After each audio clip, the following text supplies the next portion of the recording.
Apparently there has been an eruption on the west side of the mountain. I don't know what the extent is.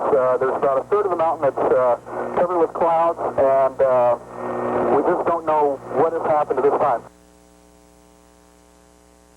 Over the next few days, earthquakes and small eruptions continue, and more sightseers come to witness a volcano in action.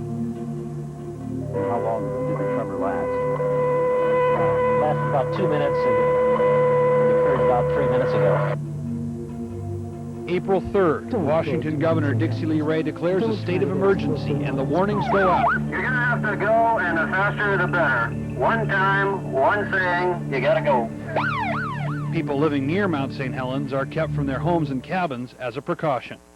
I have about $7,000 worth of snowmobile sitting at my cabin and at my room side. Okay. Under my own responsibility, and I go up and get them. No, under the sheriff's order. Hey, we wouldn't be in there 10 minutes. I know, but That's all the longer it takes us to go in there is about 10 minutes and get the hell out. By mid-May, many of the curious have left, thinking it's all much ado about nothing. But Ty and Mariana Kearney are on volcano watch for the Office of Emergency Services, manning radios, watching for any subtle change. They'd set up camp just 8 miles from the mountain on a ridge above the South Fork of the Toutle River. After 7 days in the fog and rain, the Kearneys are ready for something to happen, but they have no idea what lies in store. Just after 8:30 in the morning, May 18th, another earthquake, this one larger than any the Kearneys had yet felt. I was sitting in our Dodge van, and the whole darn van was shaking. I couldn't look out because we just got through having breakfast, and all the windows inside were steamed up. But Mariana was outside, and she was sitting in her chair there and stood up, and she was making a sketch of the mountain when this happened. The cataclysmic eruption is underway. An immense avalanche from the volcano's north slope is followed by an explosive eruption. It opens up the north side of the mountain and then shoots straight up toward the sky. The sustained lateral blast sends hot gas and rock from the volcano at hurricane speeds. Its devastation spreading nearly 16 miles from the volcano's crater. Nearer the mountain, massive deposits of rock and ice from the avalanche were followed by intensely hot flows of gas, rock, and mud. And it went up, and it was like a big steam puff out of a locomotive. Just went straight up like that, black and ugly, and that really scared us. And that was the very start of it. I saw the start, you know, and then it just grew so incredibly fast. I've never seen anything like it in my life. I don't expect to again. The Kearneys have just enough time to radio a warning call, pack up, and drive out down windy logging roads. As they make their last dash to safety, they question if they'll make it out alive. Like being in an eclipse along the edge of one and looking out and seeing the light beyond. I was so dazed for a long time that I don't know if I was even scared, but I reached a point down the road where I saw all these multiple ash columns coming up in front of Goat Mountain. I could see no ceiling on it. I looked out the van windows, there was just a gray, huge mass, you know, and I thought, are we going to get out of this or are we going to die? The question of survival is even more in doubt for freelance photographer David Crockett.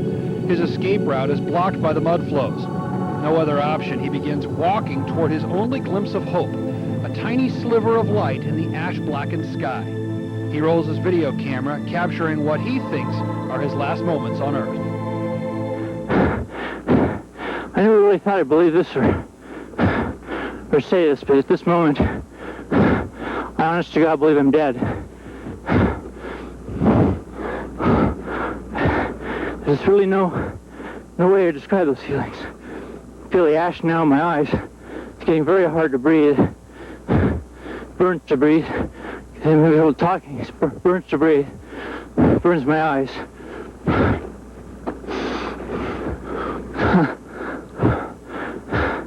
Oh, dear God. My God, this is hell. Like the Kearneys, Crockett made it out alive. But many people were not as lucky. In all, 57 people died on May 18th and the days thereafter. Thousands of acres of forest are flattened. Roads covered in hundreds of feet in ash and mud, logging equipment, homes, everything destroyed. The mud flow continues down the Toutle River all the way to the mouth of the Columbia, stranding ocean-going freighters in silt.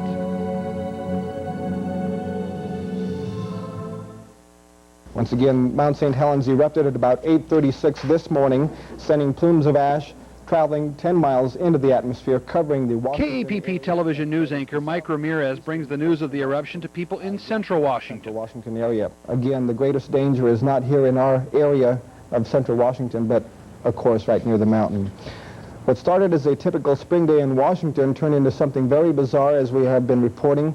The Spokane area also is receiving some of this ash, bringing an eerie darkness that triggered streetlights in several cities. While the region escapes the fury of the blast, the ash cloud is on its way. But some people east of the mountain are duped by its appearance. Don Thompson directed emergency services for the Yakima chapter of the American Red Cross. He was mowing his lawn when he got a call from the National Guard. He says, well, look out your back door, and I did. I said, Gary, it's going to rain like mad. I see the lightning, I hear the thunder, and it is going to rain. He says, okay, dummy, I told you. It blew up. These satellite photographs show how the prevailing winds carried the ash to Yakima, across Washington state, and eventually around the globe.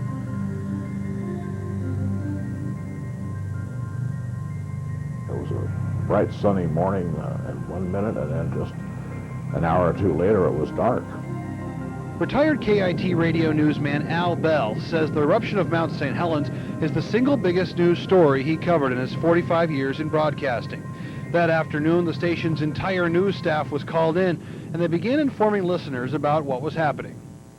KIT-AM and KATS-FM urges everyone to not panic. We are in touch with proper county and city officials for advisory information.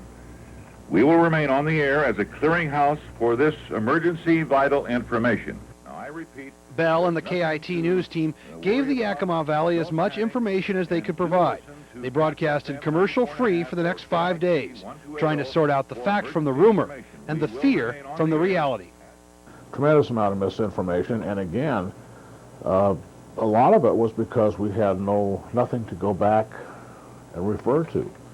I remember calling the health officer, the county health officer, and I said, you know, we'd really like to have you tell us something. And he says, you know, I really don't have anything to tell you. I mean, he was in the same boat the rest of us were. For KAPP reporters Craig Allen and Denise Boyer, May 18th was a very long day. Earlier today, we had an accumulation of up to about a half an inch, I would say, right here. Now it's even more than that. In some places here, it's drifted to an inch high, this volcanic ash. It's very fine. It looks, in a way, glass-like, kind of like sand you'd get on the beach. It's very fine, and again, as we said, it gets in your hair, it gets in your clothes, everywhere, and we're going to get it for quite a while longer. First thing, the memory that it brings back is how much thinner I was 20 years ago. But what memories it brings back is I would say, the drama of this event and what it really meant to the people of Yakima. Allen is now a journalism professor at Arizona State University, far removed from the Yakima Valley and the disaster he worked so hard to inform viewers about 20 years ago. This was a few hours after the eruption, and even though it is probably around 3 o'clock or so in the afternoon, as you can see, it is pitch black outside. Allen and Boyer spent much of the day driving around Yakima, from the hospitals to City Hall, trying to gather as much information as possible. We're going to have another wave of volcanic ash here over the next couple of hours. Denise, what do you have for us? You have some closures here. You've been talking to people the last few hours. What do you have going for us? That's right, Craig. I've been sitting by the phone for at least the last hour, and we've just had a flood of phone calls come in. We had a ton of information. I mean, we had just stacks of notices and things that needed to be conveyed. And as you can see, you probably noticed right there, I was shaking the card because the ash was continuing to come down as we were doing the live shot. While the north and the west sides of the volcano felt the brunt of the eruption's force, the ash cloud was blown due east. And while areas like the Tri-Cities were relatively spared, Yakima was covered in a dense layer of gray, sand-like material. And when the sun finally broke through, days later, residents there began to ask themselves, How do we get out of this mess? It became quite a community-wide event. The problem? Your domestic well pump just quit. The solution? Call 452-PUMP, Ackland Pump and Irrigation. One of their radio dispatch trucks will be there in minutes, and if necessary, they'll take the pump back to the shop for repairs. Before you know it, your water is flowing again. For pumps beyond repair, Ackland has new pumps at reasonable prices. For quick and guaranteed repairs, call 452-PUMP, Ackland Pump and Irrigation in Yakima.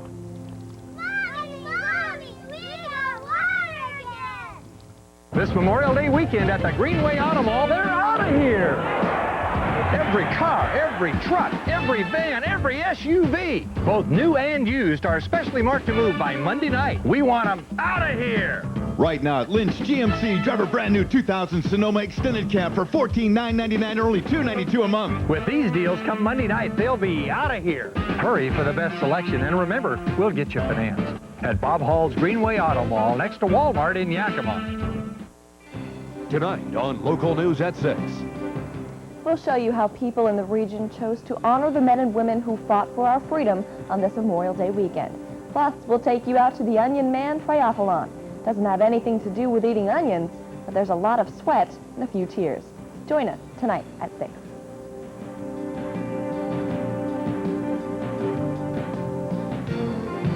KAPP-ABC, total news coverage. Looking at Mount St. Helens today, you can see how the blast has scarred the landscape. Most of the northwest side of the mountain is gone. Spirit Lake is jammed with logs.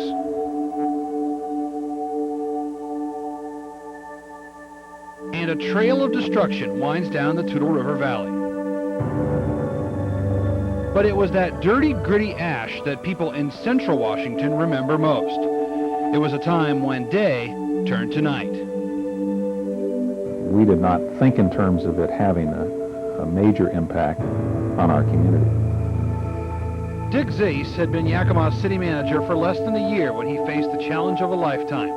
Soon after the news of the eruption began to break, he assembled city staff and began planning for the fallout. I had contacted our library at the time. The library director is retired, Mr. Ostrander, and asked him if he could find any evidence somewhere in the library archives, internationally or nationally, about an urban area that was impacted by an ash fall. He came back a few hours later and said, "You're going to be the model for the future. It doesn't really exist in modern times." Don Thompson and the Red Cross opened emergency shelters in Sunnyside, Yakima, and Natchez. The highways were closed and hundreds of travelers were stuck in the valley with no place to stay. What we were finding, for one thing, was the elderly people said by the clock it's supposed to be daylight and it's not, so we're going to go to a shelter. And they'd sit in the shelter until the clock said it's supposed to be dark outside, they'd go home. We had other people who ran out of medicine, had appointments to make, and they ended up calling, and we tried to be everything we could to everybody else. So we were dealing with something that we knew very little about, and we were trying to cope with that and trying to figure out, was this ash dangerous? How do you solve all these problems that it caused? It just had so many angles, so many different things that you had to work through that it just became a tremendously big story. Bell and Craig Allen knew that this was the story of a lifetime. This was the epitome. I mean, this was like the Hindenburg disaster or the assassination of Kennedy, something like that. I mean, no question about it. We were pumped. And the rest of the world knew it too, focused its attention on Yakima. News organizations from across the globe called in looking for the story. And we were getting calls every day from ABC, get us tape, get us tape. And we had a heck of a time, a very difficult time getting tape out to the network to cover that. But then toward the end of the week, one of the tapes we did get out was to this obscure agency. They called me up and they gave me their name, and it was C something. I couldn't remember it. But finally I sent a tape out to this obscure little news function that had called from this obscure location in Georgia. got it out, and it was CNN. And this was one of the first stories that was ever carried on CNN, because they had gone on the air about 3 or 4 days before that, or a week or so before that. One thing kind of humorous about it was the first thing a lot of them wanted to know was how many people have been killed. How many people are dead there in Yakima? And I said, none. And so they'd immediately lose interest. It wasn't such a big story. Oh, really? They were mildly interested then, but they would have liked it, I think, from a news standpoint, a lot better if I could have said, well, we've had 20 dead and all this kind of thing, but of course we didn't. While no one died, Yakima had quite a mess on its hands. With the state's emergency resources tied up dealing with the death and destruction on the volcano's west side, City Manager Dick Zase knew Yakima was on its own. He ordered resources in from other communities. Trucks came from as far as California. Public Works crews removed the ash around the clock. Altogether, we moved over 650,000 tons of ash off of rooftops, off of buildings, off of the parking lots, the streets, the sidewalks. So it was a tremendous effort to relocate that. They dumped 250,000 tons of ash at what is now Yakima's Chesterley Park. Another 250,000 tons now fills the infield of the fairgrounds. The abrasive, clogging ash caused $2 million in damage to Yakima's wastewater treatment center, and another $2 million was spent on the cleanup. Zase says he's often asked if he knew at the time how the city would pay for it all. The answer I gave then, and it's still the same, is I couldn't worry about it at the time. I knew I had sufficient capacity, if necessary, to issue debt or to borrow funds from other sources, and that this was an emergency that would have some recovery of state and federal emergency disaster relief.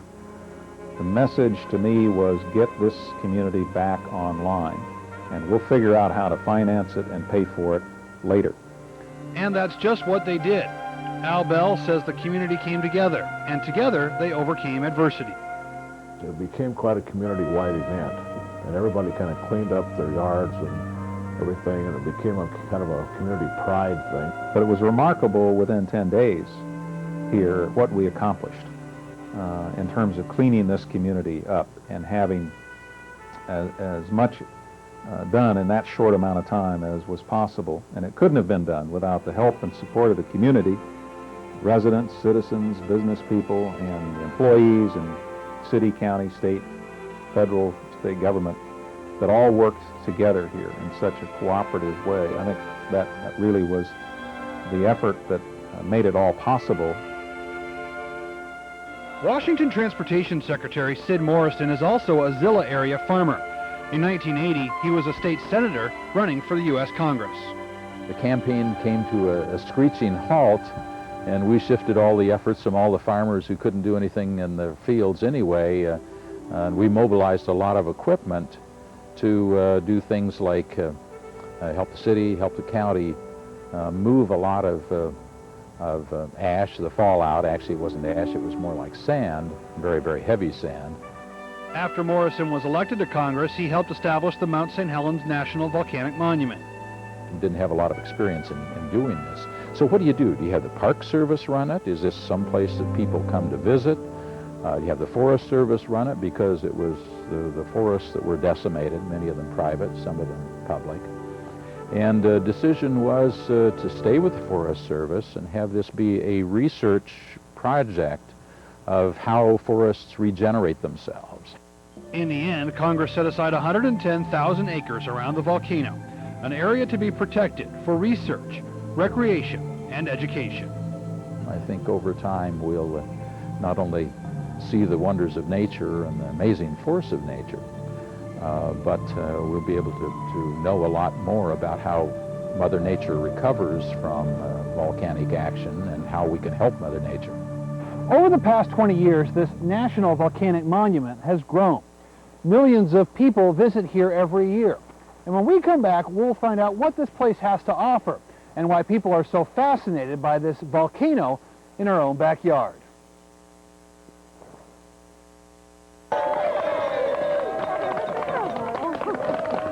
Look at this. I'm starving, and this is what they're going to feed us. On videotape. Oh. Hi, congratulations. Congratulations, and the best for you. Beautiful wedding. As soon as we leave here. We're headed straight to IHOP. Okay. For a satisfying meal, come to IHOP and enjoy a T-bone steak with your choice of potato, vegetables, and super salad. This Memorial Day weekend at the Greenway Auto Mall, they're out of here. Every car, every truck, every van, every SUV, both new and used, are specially marked to move by Monday night. We want them out of here. At Sunfair Chevrolet, a new F10 pickup, only $159 a month, or a brand new Cavalier, only $183 a month. With these deals come Monday night, they'll be out of here. Hurry for the best selection, and remember, we'll get you financed. At Bob Hall's Greenway Auto Mall, next to Walmart in Yakima. I'm a champion. Me too. I'm a champion. We're champions. I'm a champion. And I am too. No, he's the champion. Be a champion for kids in the Yakima and Kittitas Valleys. Watch CMN Champions live on KAPP-ABC on June 3rd and 4th. All the money raised will help kids at Yakima Valley Memorial Hospital and Children's Hospital in Seattle. How is everybody today? Each year, 3 million people visit the Mount St. Helens National Volcanic Monument. They come from Yakima, the Tri-Cities, Seattle, Portland, and all across the world.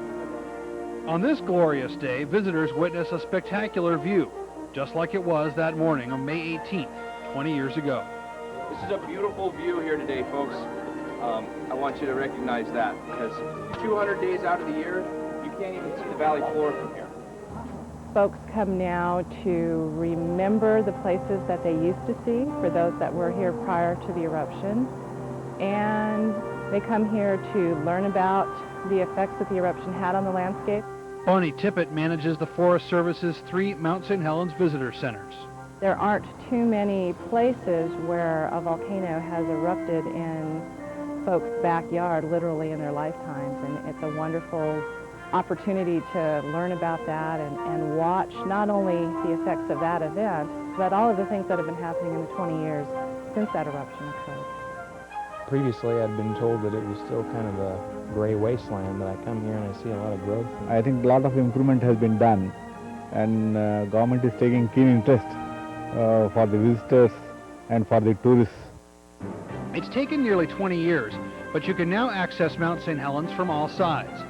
At the Windy Ridge Observatory, you get a view from the east, standing above Spirit Lake, still clogged with the millions of trees knocked down by the blast.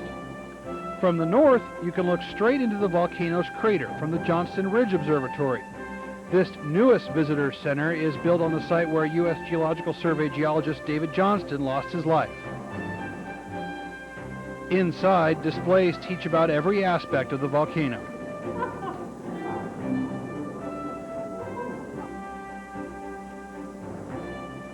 Visitors now come to the monument by the busload to take pictures. Hike on the monument's hundreds of trails. Take in the raw beauty of this incredible landscape.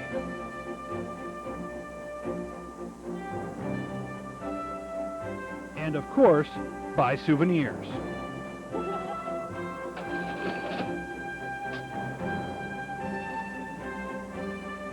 It was nice that they had made it so accessible, and we were hoping that lots of people were going to be able to get in here and see it. These families came down from Seattle to visit the mountain, have a picnic lunch. I think it's beautiful, even with the destruction. And teach the next generation about the volcano. We went to the visitor center and watched the movie about the eruption, which was incredible, and he was riveted. Yeah, he said scared. Is that right? It was a little frightening, but it was pretty impressive. In 1992, the Spirit Lake Memorial Highway was completed, stretching from I-5 on the west to Johnston Ridge, deep within the blast zone. It provides a premier bicycling route. Can you imagine a more impressive destination? The volcano brought Bill Tye all the way from Pennsylvania. Oh, it's just awe-inspiring. I have never seen this before. I'd seen it 19 years ago on TV, but of course, there's nothing like being here. After people living along the Toutle River Valley dug themselves out of the mud and ash, and people began flocking to Mount St. Helens to witness the destruction for themselves, dozens of roadside souvenir stands and tourist attractions sprouted up. Just about everyone was selling bottles of ash. Here, a half-buried A-frame cabin provides a place to pose for pictures, buy souvenirs, even offer helicopter tours of the blast area. Build a giant statue of Bigfoot out of the ash, and you've got a recipe for a tourist trap. Entire towns are taking advantage of the fascination with our backyard volcano. A sign at the entrance to the tiny southwest Washington burg of Toledo hails it as the gateway to Mount St. Helens. But Castle Rock on Interstate 5 actually owns that distinction. Just 45 minutes from the Johnston Ridge Observatory, Castle Rock is the main entry point for people visiting the monument from western Washington and Oregon. Ellen Rose is the owner of the Mount St. Helens Motel, where they hope you had a blast. She's also the president of the Mount St. Helens Business Association. Before the eruption, she says Castle Rock was a quiet logging and farming community, hardly even a stop on the interstate. Since the eruption, things have changed. Logging has steadily gone downhill. Farming is pretty much non-existent. A lot of more tourism-related businesses coming in. Most of what you see up here is new since the eruption. Rose says Castle Rock is enjoying a steady growth of visitors and new businesses. It has restaurants, shops, even a Mount St. Helens movie theater. She says her organization is here to promote the mountain and local business and make sure the state and federal government continue their commitments to the area. And I'm glad that Washington State is one that preserves a lot of the natural resources we have, the natural beauty that's here, as well as at least if it's a designated route to the mountain, you kind of channel where people can go, how they can go see it. And that's good for our area. While Castle Rock will no doubt remain the gateway to the monument, there is a movement to make the mountain more accessible to visitors from the east. State Transportation Department Secretary Sid Morrison. One of my dreams was always to take the highway from where it ends above Spirit Lake now at the last observatory, Johnson Ridge, to be built, and tie it over in some way, either into the White Pass Highway or into the highway that leads down into the Columbia River Gorge. Yakima, Skamania, and several other central Washington counties are currently funding a study looking into just that. They see it as a way to bring even more people to the mountain and bring them through their communities as well. Wouldn't it be wonderful for our ever-increasing interest in tourist trade if we could get them into the Columbia River Gorge, up through the Yakima Valley, through the Tri-Cities, and so forth.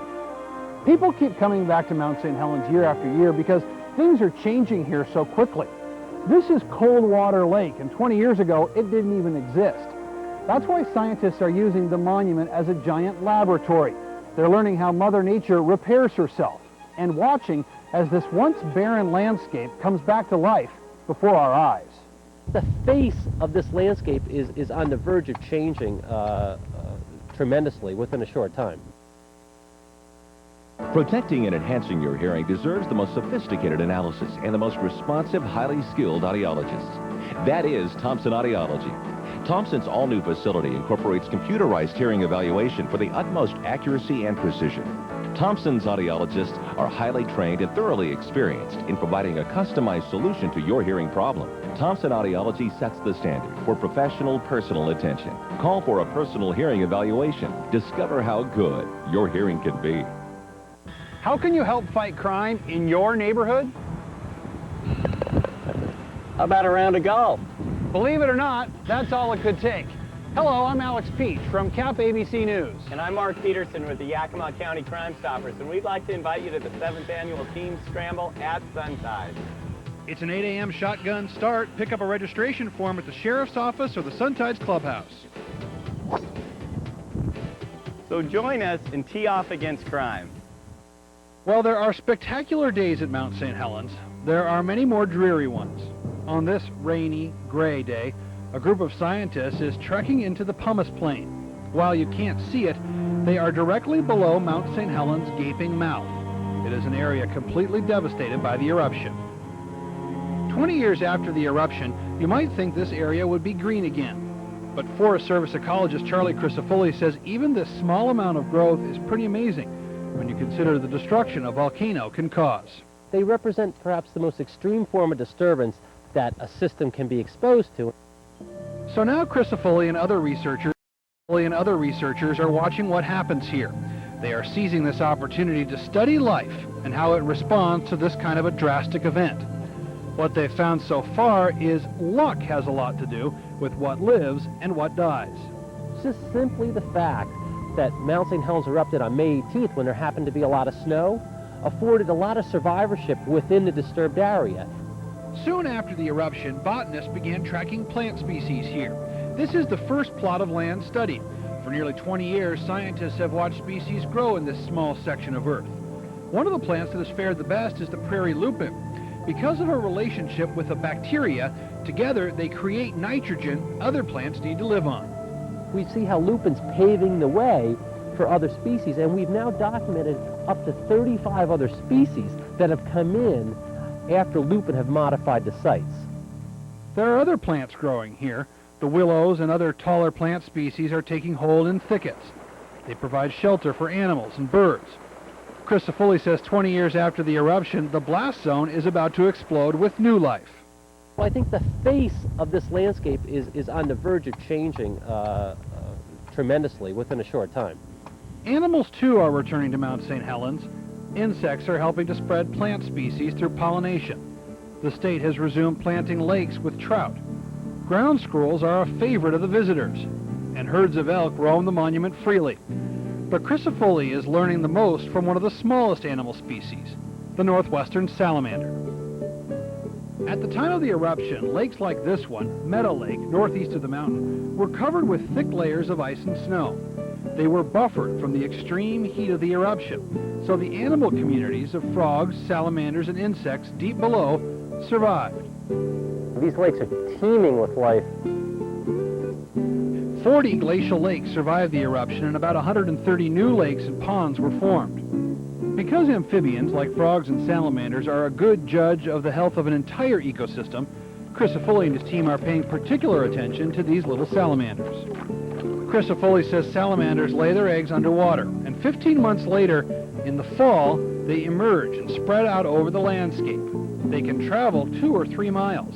So they're looking for cover, they're looking for places to secure prey, and that it happens to be an insect prey base. So they're watching how the salamanders disperse and make their way to new lakes formed by the eruption. We have systematically gone through one by one and sampled which amphibians are there, whether or not they're breeding, and how many of them are present. And we've looked through time how that's changed.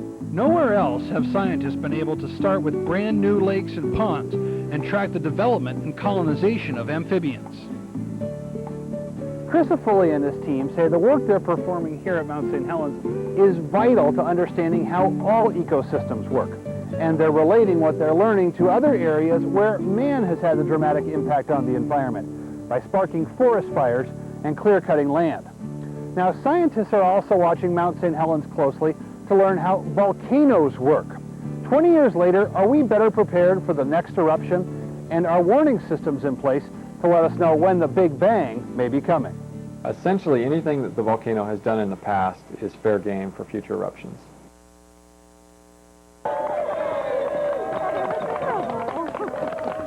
Look at this. I'm starving, and this is what they're going to feed us. On videotape. Oh. Hi, congratulations. Congratulations is the best for you. Beautiful wedding. As soon as we leave here, we're headed straight to IHOP. Okay. For a satisfying meal, come to IHOP and enjoy a T-bone steak with your choice of potato, vegetables, and super salad. This Memorial Day weekend at the Greenway Auto Mall, they're out of here.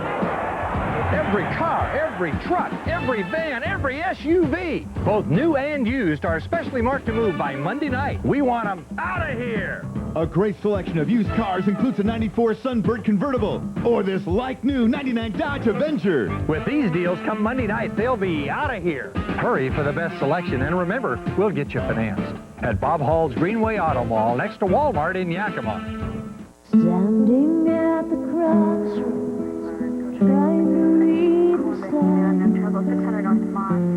Tell me which way I should go to find the answer. And all the time Plant your love and let it grow. Thanks to Easter Seal Services, my life continues to grow. We have a chilly week ahead of us. I'll have details tonight at 6.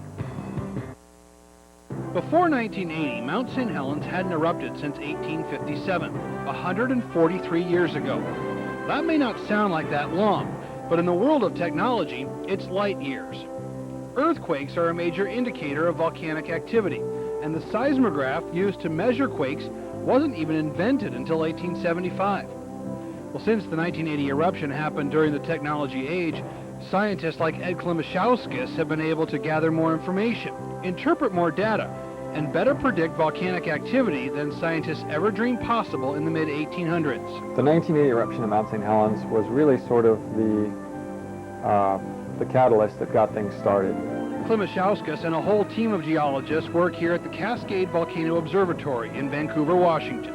Even though they are miles from Mount St. Helens, technology allows them to keep a close eye on the volcano and the others that make up the Cascade Mountain Range.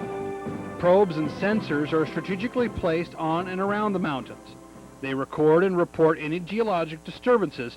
Most days, these seismographs only pick up falling rocks. You can tell these rockfall signatures, very typically they grow slowly, as you can picture a few rocks beginning to tumble, and then it builds up, and then it's roaring along down the sides of the crater wall, and then it kind of slowly dies out in the last few rocks coming to rest, and then it's over. If there is any significant seismic activity at the mountain, scientists will know about it in an instant. 20 years of study will also tell them if that activity is the start of an eruption. They know St. Helens very well, and they know how she acts before she's about to blow. They studied her before the May 18th blast, during the eruption, and the 20 years since. St. Helens helped scientists write the modern-day book about volcanoes, how they work, and what signs may indicate a pending eruption. But St. Helens can only be used as a base of education, not a blueprint. Klimashowskis says as much as we've learned, volcanoes are still very unpredictable. Even though we've gotten very good at Mount St. Helens and understanding the patterns at Mount St. Helens that lead to eruptions, that doesn't necessarily apply directly to other volcanoes, either in the Cascades or around the world. But some of what geologists have learned from St. Helens does apply to volcanoes around the globe. That became evident 9 years ago in the Philippines. Much like Mount St. Helens, Mount Pinatubo rumbled back to life after several hundred years of dormancy. The Philippine government turned to the United States for help. Because it had the expertise and the volcano's close proximity to America's Clark Air Force Base, the U.S. Geological Survey was quick to dispatch its volcano experts to the Philippines. They set up monitoring sites on Pinatubo and were able to accurately forecast its pending eruption. On June 16, 1991, the volcano blew. Thanks to St. Helens and the knowledge gathered there, the damage wasn't nearly as bad as it could have been. This meant that several thousands of people and hundreds of millions of dollars of hardware had been saved. If that kind of expertise was available in 1980, 57 people may have survived the Mount St. Helens eruption.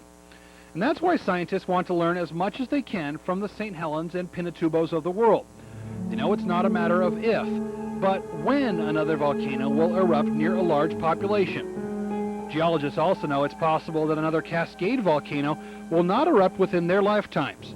That's another reason they're studying St. Helens so intensely. In the case of our Cascade volcanoes, if we sat around and waited for the next eruption, the odds are that most of the people with experience at Mount St. Helens would have passed away, and we would be dealing with a new generation and probably forgotten most of what we had learned. If the information is not passed on to future generations of scientists, it will be a deadly mistake. We know, based on history, St. Helens and the rest of the Cascade Peaks will erupt again. What we don't know is when, how, or how powerful the eruptions will be. The 1980 blast leveled thousands of acres of landscape, but it was fairly small compared to its eruptions in the past. Klimashowskis says for all we've learned about Mount St. Helens over the past 20 years, there's a lot we don't know, and a lot we won't know until it erupts again. We could see renewed dome growth activity, we could see explosive activity, or we could see lava flows. Essentially, anything that the volcano has done in the past is fair game for future eruptions. And the same can be said for the other Cascade Peaks. Historic information can only be used as the baseline because the one predictable thing about volcanoes is that they're unpredictable. They all sort of have individual personalities. They don't all erupt the same way, and they don't all erupt on the same time scale or frequency. And so just like you and me, these volcanoes sort of have their own unique anachronisms and personalities. Just a few years ago, in 1997, Mount Adams proved that point. Without warning, the mountain, just 50 miles from Yakima, surprised geologists with two large debris avalanches. Huge amounts of rock, mud, and ice just fell away from the side of the mountain. Thankfully, it happened in a remote area, and no one was hurt. But it is the crown jewel of the Cascades that has scientists most concerned. What if Mount Rainier erupted? Mount Rainier is considered to be the most hazardous of the Cascade volcanoes for several reasons. Well, one, because of the fact that it's generated very large mud flows, which have traveled great distances, and for two, because there is a large population density encroaching upon the volcano. If Mount Rainier erupts, geologists predict mud flows similar to those that scoured the Toutle River Valley, but much bigger. There is geologic evidence of previous Rainier eruptions that sent debris all the way to Seattle. If that happens, towns and cities along the way, like Orting, Enumclaw, and Puyallup, could be wiped out. In an effort to prevent such widespread disaster, scientists are working to become the best they can be at predicting volcanic eruptions. Their work at St. Helens has helped, but until they are 100% accurate, they at least want an early detection plan to give people some warning. The USGS has been working with Pierce County to assemble a series of sensors around Mount Rainier. The problem with volcano warnings in general is that you don't have a lot of second chances. If you issue a false alarm, credibility tends to go out the window, and the second time, even if you know it's a real event, people are going to be less likely to listen. Can you imagine the force it would take to upend a tree this large? It's really pretty incredible. Well, a reliable warning system is still a ways off, so scientists are working hard to learn all they can from the Cascade Range's most active volcano, Mount St. Helens. They've logged volumes of information so far, but scientists believe the next period of discovery may teach even more. In some senses, it's even more fascinating to me now than it was then. KAPP-TV compiles a quarterly report on our programming efforts to serve the educational and informational needs of children in the Channel 35 viewing area. These reports are part of our public inspection file, which is open to public view during regular business hours. To view those reports or contribute your comments to them, contact our Vice President and General Manager Darrell Blue at KAPP-TV, 1610 South 24th Avenue, Yakima, Washington, 98902.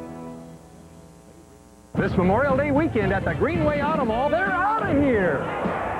Every car, every truck, every van, every SUV, both new and used, are specially marked to move by Monday night. We want them out of here! At Sunfair Chevrolet, a new F-10 pickup, only $159 a month, or a brand new Cavalier, only $183 a month. With these deals, come Monday night, they'll be out of here. Hurry for the best selection, and remember, we'll get you financed. At Bob Hall's Greenway Auto Mall, next to Walmart in Yakima.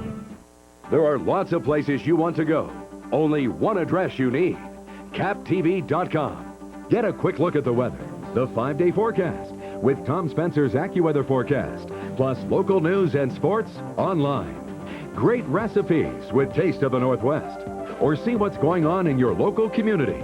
Go behind the scenes of your favorite TV shows and more. It's just one click away. Log on to KAPP-TV.com and get connected. I think there's a lot left to do at Mount St. Helens.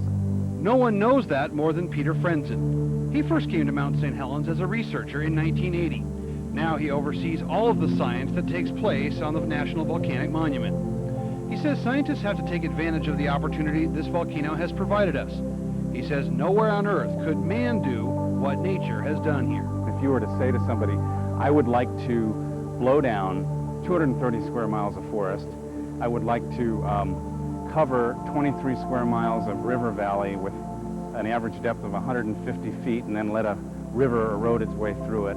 I would like to, well, that's not enough. I think maybe for another 5 or 10 square miles in front of the crater, maybe we should heat it to about 1,200 degrees and sterilize it so we're absolutely sure that nothing survived.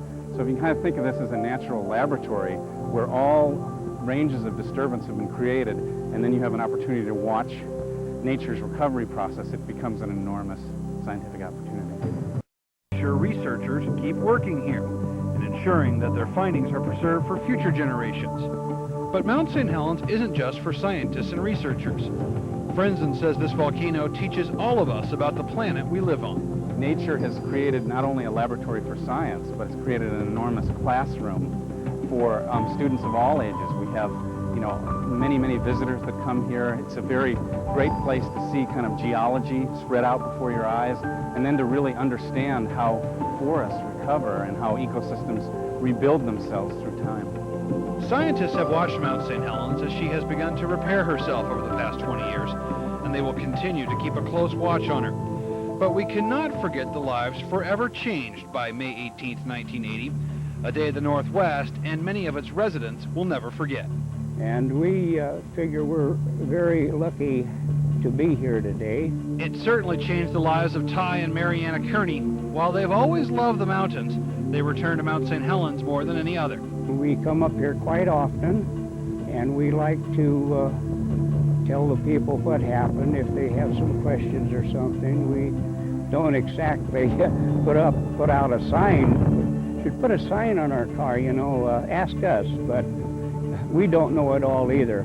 Well, you know, I think anybody that's been through this kind of experience, they say the same thing, that little things don't matter so much. I mean, it gives you, I mean, when we were driving out that day, I was describing that to an art teacher later, our van. I tried to do drawings of our van coming out of there, but it's just impossible to try to picture that experience. But she said, you were so tiny, you were so little, and the mountain is so immense, and you realize the power of the mountain when it unleashes such a blast, you know, and devastates all these miles of forest and everything. It gives you a different perspective.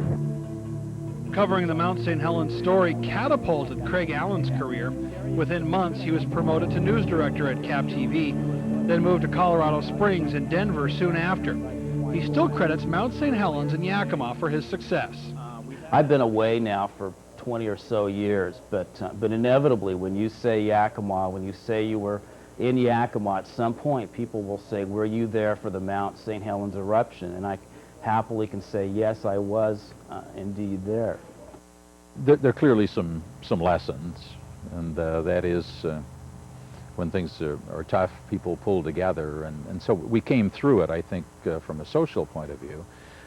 Economically, wheat crops, dryland wheat crops, were much better because we had all of this new, even though it was an inert material, added to the soil, and so that soil held water better than it had for some period of time. I think we also learned never to know what to expect next when you're living along this chain of fire known as the Cascade Mountain Range. Sid Morrison says the aftermath of Mount St. Helens is one of the largest challenges he's faced in all his years of public service. And I think the investment we've made in the follow-up really will serve future generations very well. I think the Northwest can be proud of the way we dealt with this chain of fire. Pride is what Yakima City Manager Dick Zase feels as well. He's often called on now to help cities across the globe. Last year he traveled to New Zealand and lectured on dealing with volcanic activity. I think I'm on the short list of the folks to call for some ideas, experience, and some of the details of what it takes to work through an effort of recovery from a volcanic eruption. Just like that librarian told him on the day of the eruption, Yakima is now the model for modern cities and their recovery from the effects of a volcano. Zase says that's knowledge he's privileged to have.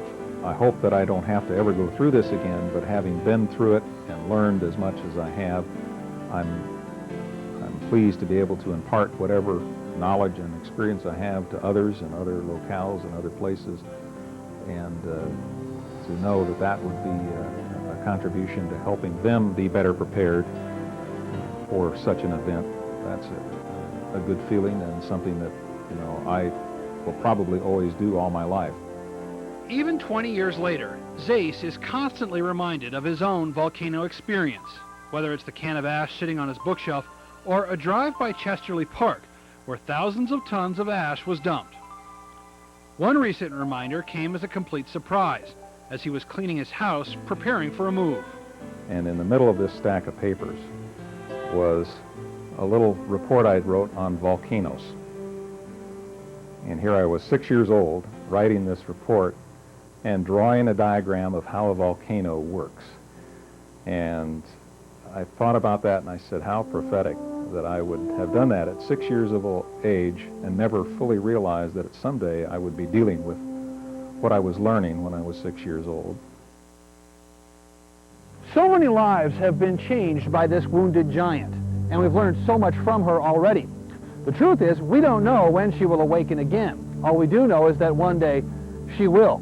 So until then, scientists will continue to work here, people will visit, communities will grow, and as long as this area remains protected, the plants and animals will continue to regain a hold here. Mount St. Helens is a tribute to the power of our Mother Earth.